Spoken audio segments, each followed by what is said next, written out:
கொடைக்கானல் ஓய்வு முடிந்தது. ஸ்டாலின் மேஜையில் உளவுத்துறை ரிப்போர்ட். ரெடியான புது அமைச்சரவை லிஸ்ட். தமிழக முதல்வர் மு.க.ஸ்டாலின் அவர்கள் தனது 4 நாள் கொடைக்கானல் சுற்றுப்பயணத்தை முடித்துக்கொண்டு இன்று சென்னை திரும்புகிறார். தேர்தல் பரப்புரைகளுக்கு மத்தியில் மேற்கொள்ளப்பட்ட இந்த சிறு ஓய்வு முதல்வருக்கு பெரும் புத்துணர்ச்சியை அளித்துள்ளதாக அறிவாலய வட்டாரங்கள் தெரிவிக்கின்றன.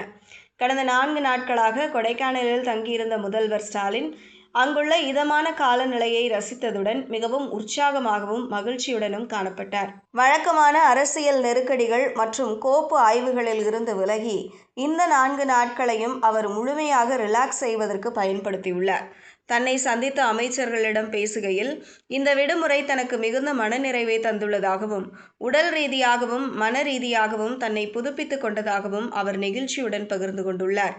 முதல்வர் கொடைக்கானலில் ஓய்வில் இருந்தாலும் அவரது கவனம் தமிழக தேர்தல் முடிவுகள் மற்றும் அது குறித்த தேசிய அளவிலான பார்வையின் மீதே இருந்தது.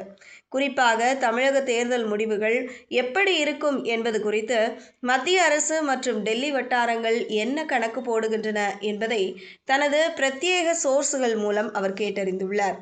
அப்போது அவருக்கு கிடைத்த தகவல்கள் மிகுந்த நம்பிக்கையை அளிப்பதாக உள்ளன. தமிழகத்தில் மீண்டும் திமுக ஆட்சியே அமையும் என்றும் ஆட்சி அமைப்பதற்கு தேவையான பெரும்பான்மையான இடங்களை திமுக கூட்டணி தாராளமாக பெறும் என்றும் டெல்லி வட்டாரங்கள் கணித்துள்ளன. இன்னும் ஒருபடி மேலே போய் கூட்டணி கட்சிகளின் தயவின்றி திமுக தனித்தே ஆட்சி அமைக்கக்கூடிய அளவுக்கு பெரும்பான்மை இடங்களை அறுவடை செய்யும் என்று மத்திய உள்துறை அமைச்சகம் கருதுவதாக அந்த சோர்ஸ்கள் முதல்வரிடம் ரகசியமாக தெரிவித்துள்ளன.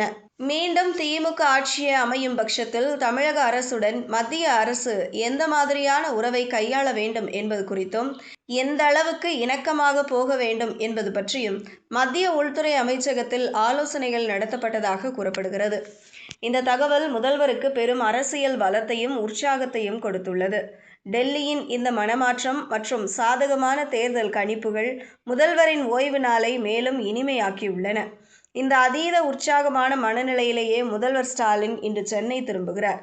இந்த 4 நாள் ஓய்வின் போது அடுத்த முறை அமையும் ஆட்சியில் தனது அமைச்சரவை சகாக்கள் யார் யார் இருக்க வேண்டும் என்பது குறித்தும் எந்தெந்த துறைகளில் மாற்றங்கள் செய்ய வேண்டும் என்பது குறித்தும் அவர் ஒரு தீர்க்கமான முடிவுக்கு வந்துள்ளதாக தெரிகிறது.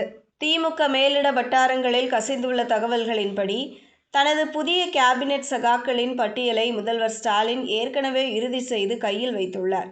உள்ளூர் நிலவரங்களை ஆய்வு செய்து ஒரு வலுவான அமைச்சரவை பட்டியலுடன் அவர் சென்னை திரும்புவது திமுக நிர்வாகிகள் மத்தியில் பெரும் எதிர்பார்ப்பை கிளப்பியுள்ளது. சென்னை திரும்பியதும் தேர்தல் வாக்கு எண்ணிக்கை மற்றும் அடுத்த கட்ட அரசியல் நடவடிக்கைகள் குறித்து மூத்த நிர்வாகிகளுடன் முதல்வர் ஆலோசனைகளை தொடங்குவார் என எதிர்பார்க்கப்படுகிறது. மொத்தத்தில் கொடைக்கானல் பயணம் முதல்வருக்கு வெறும் ஓய்வாக மட்டுமல்லாமல் அடுத்த 5 ஆண்டு கால ஆட்சிக்கான ஒரு தெளிவான வரைபடத்தை உருவாக்கும் களமாகவும் அமைந்துள்ளது.